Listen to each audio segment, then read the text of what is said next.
मनोविज्ञान के संप्रदाय।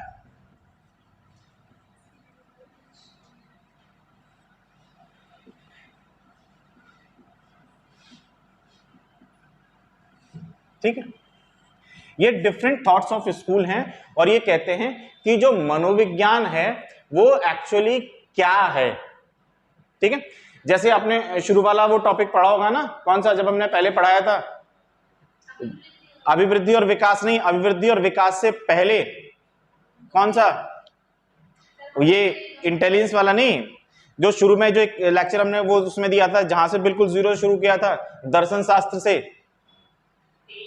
दर्शन शास्त्र के बाद क्या आया, मनोविज्ञान, और मनोविज्ञान के बाद शिक्षा मनोविज्ञान। ये वाला वीडियो देखा ही नहीं ना, है ना, तो काम आएगा। तो उसके बाद जब आप चीजें समझ लो कि ये आते कहां से हैं, ओरिजिन कहां है, मैंने पहले भी कहा कि ओरिजिन कहां है, और ये आपको इन स्कूल्स में से एक क्वेश्चन, कभी कभी ये 2 क्वेश्चन भी हो जाते हैं। और आपके पास यूपी में और यूपी के दोनों एग्जाम, चाहे फिर वो यूपी का टीईटी हो या फिर सुपर टेट हो, चाहे फिर आपका वो ये सुपर टीईटी है, क्वेश्चन हो ना ऐसा होगा नहीं। एक पॉसिबिलिटी ये बन सकती है कि ये जो क्वेश्चन है आपके पास सीटीटी में ना हो, बिल्कुल होता है पॉसिबिलिटी कि हर यहां से जब क्वेश्चन आता है ना थॉट्स ऑफ स्कूल से, कि 1 बार 2 बार ऐसा होता है कि वो मिस कर जाए सीटीटी में, लेकिन उत्तर प्रदेश में कभी भी मिस नहीं करेगा, यूपी के दोनों एग्जाम्स में। तो उस पॉइंट ऑफ व्यू से आपको इसको बहुत ध्यान से समझ लेना है। और बहुत छोटी छोटी चीजें हैं, क्योंकि कंसेप्चुअल बहुत आएगा नहीं आपके पास, फैक्ट बनेंगे आपके पास हर एक में 2-3। ठीक है, तो जब आप मनोविज्ञान के संप्रदाय पढ़ना शुरू करते हैं ना, तो उससे पहले 1 लाइन की या 2 लाइन की आप वो हिस्ट्री समझ लो कि ये संप्रदाय आते कहां से हैं। सबसे पहले क्या था, सबसे पहले एक ही सब्जेक्ट था हमारे पास, और वो था कौन सा, मनोविज्ञान। ठीक है ना। अब जैसे हमने कहा कि जैसे जैसे टाइम गुजरा, करीबन 500 साल पहले वो मनोविज्ञान से दर्शन शास्त्र से एक अलग ब्रांच निकली, जो वो जिसको मनोविज्ञान कहा गया। फिर मनोविज्ञान के बाद मनोविज्ञान की एक और ब्रांच निकली, जिसको हमने कहा शिक्षा मनोविज्ञान। अब मनोविज्ञान में ही अलग अलग स्कूल्स हैं या अलग अलग विचारधारा के लोग हैं कि कौन सी विचारधारा मनोविज्ञान को कैसे देखती है। ये थॉट्स ऑफ स्कूल है, मतलब ये कैसे देखते हैं मनोविज्ञान को और कैसे देखते हैं शिक्षा मनोविज्ञान को। बिल्कुल जीरो से है।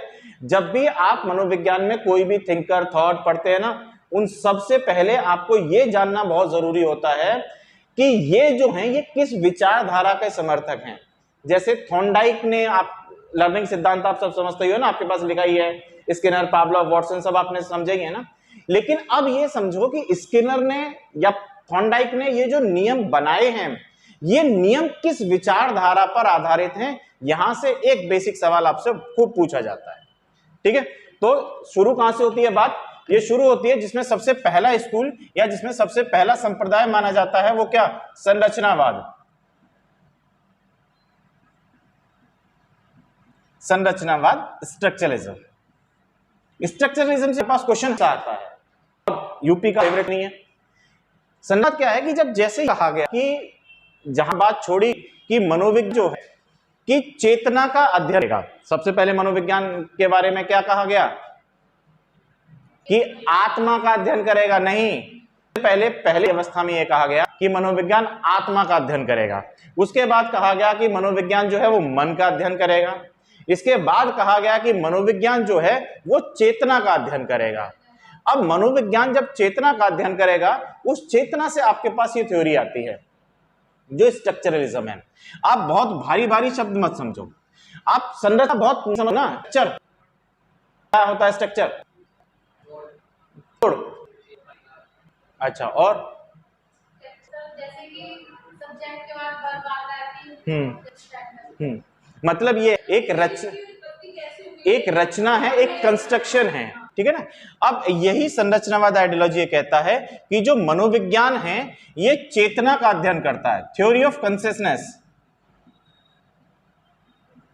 चेतना का अध्ययन करता है, थ्योरी ऑफ कॉन्शियसनेस।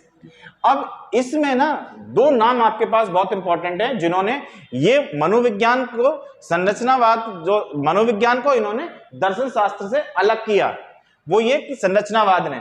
अब इसमें नाम आता है एक, आप सबसे पहले वुंट का, विलियम वुंट, ये बहुत इंपॉर्टेंट नाम है और आपसे बहुत पूछा जाता है विलियम वुंट का नाम। क्या किया इन्होंने, बता भाई? 1879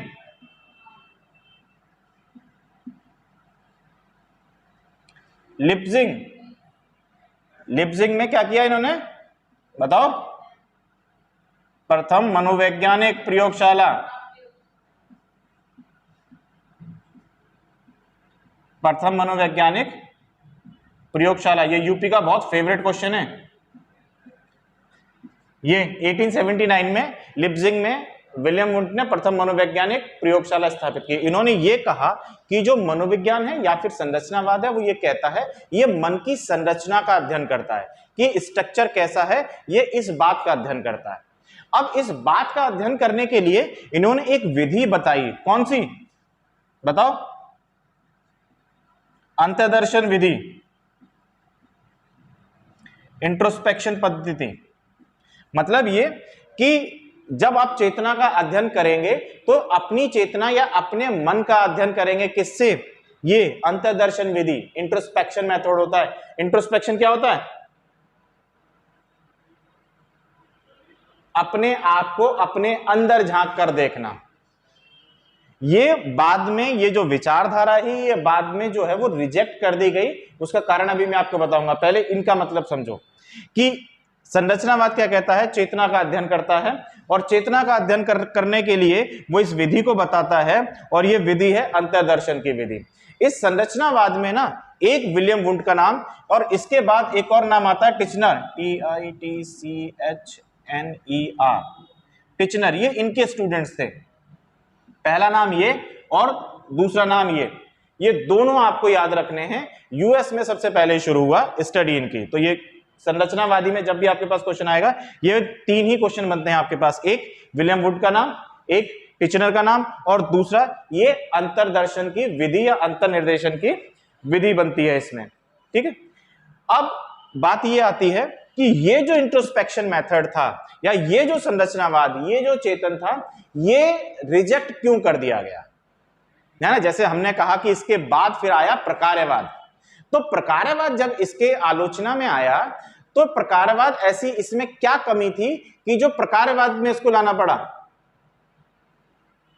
क्या कमी लगती है इस मेथड में आपको? कोई कमी है? कोई नहीं। सबसे बड़ी कमी यहां पर यह है कि सबसे पहले तो चेतना को डिफाइन नहीं किया गया। चेतना क्या है और किन किन व्यवहार को या किन किन बातों को हम चेतना के अंतर्गत रखेंगे।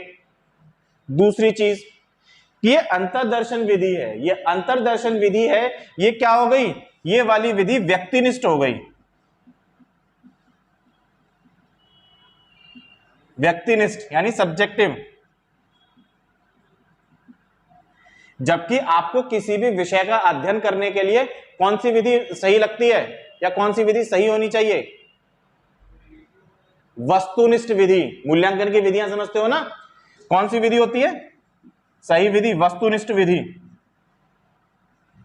अब इसमें इन्होंने क्या किया या क्या बताया? इन्होंने ये बताया कि संरचना जो है वो चेतना का अध्ययन करती है और चेतना को इन्होंने क्या बताया? वस्तुनिष्ठ। ठीक है, लेकिन चेतना वस्तुनिष्ठ होती नहीं है। दूसरी चीज कि हम इनके पॉइंट ऑफ व्यू से चेतना को हम वस्तुनिष्ठ समझ लें तो क्या इस विधि से इसका सही अध्ययन किया जा सकता है? एक इंट्रोस्पेक्शन मेथड है, बहुत सीधी सीधी बात समझो कि आपको अपने बारे में कुछ कहना है। मैंने आपसे पूछा कुछ, आप कि ठीक है ना यशोदा जी, आप अपने बारे में मेरे को बताइए, और आप अपने बारे में क्या बिल्कुल जो सही तथ्य हैं वही मुझे बताएंगी? क्या इस बात की संभावना है? हाँ यशोदा जी, क्या इस बात की संभावना है? इस बात की बिल्कुल संभावना नहीं है कि जो मैं जानना चाह रहा हूं वो जो आप बता रहे हो वो एक्चुअल वैसे ही है, उसमें कोई बनावट नहीं है। क्योंकि मेरे पास तो उसका कोई पैमाना पैरामीटर है नहीं ना, मेरे पास कोई मेथड है नहीं। मेरे पास ये वाली विधि है कि आप अपने अंदर देखो और मुझे बताओ, तो आप क्या करोगे, अपने अंदर देखोगे और जो मुझे बताओगे वो सही होगा गलत होगा कैसे पता चलेगा। ये सबसे बड़ी कमी थी इसी विधि की, इसीलिए इसी विधि को व्यक्तिनिष्ठ कहा जाता है और इस विधि की वजह से ही ये वाला जो पूरा मेथड है वो रिजेक्ट हो गया। अब इसमें ये जो एक्चुअल जो है आपके पास संरचनावाद, ये संरचनावाद हमारे जो यहां मनोविज्ञान आया उस मनोविज्ञान से पहले ये संरचनावाद यूज होता था कहां पर, भाषा शास्त्र में।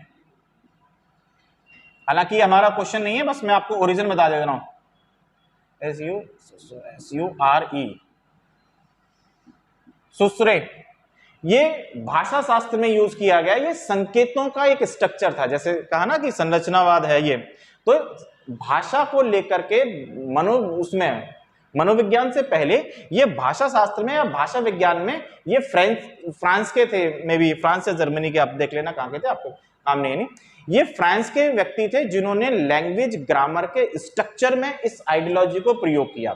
वहां से विलियम वुंट इसको मनोविज्ञान में लेके आए। ठीक है, तो ये सुसुर का नाम आपके पास आना है नहीं कभी भी किसी भी एग्जाम में, क्योंकि आप भाषा शास्त्र नहीं पढ़ रहे हैं। और अगर कभी हिंदी या इंग्लिश वाले में आया तो मे भी आपके पास ये आ सकता है कि हिंदी या इंग्लिश में संरचनावाद के जन्मदाता कौन थे, इस टाइप का सवाल आपके पास। अदरवाइज ये मनोविज्ञान वाले सेक्शन में आएगा नहीं। मनोविज्ञान वाले में आपके पास ये दो क्वेश्चन है, एक वुंट का नाम, एक टिचनर का नाम, लिप्जिंग यूनिवर्सिटी, और ये अंतर्दर्शन विधि। क्लियर यहां तक आपको? तीन ही क्वेश्चन बनेंगे, इसके बाद संरचनावाद में से आपके लिए कोई बनेगा नहीं। कंसेप्चुअल तौर पर, सैद्धांतिक तौर पर दिमाग में क्लियर है कि संरचनावाद क्या होता है? ठीक है, इसको बस दिमाग में आपको क्लियर रखना है। लिखने के लिए आपके पास या बताने के लिए या क्वेश्चन पूछे जाने के लिए यही तीन है। ठीक है, क्लियर? बिठा दूं इसको, रब कर दूं? वीडियो है, मैं आपको सेंड कर दूंगा, या फिर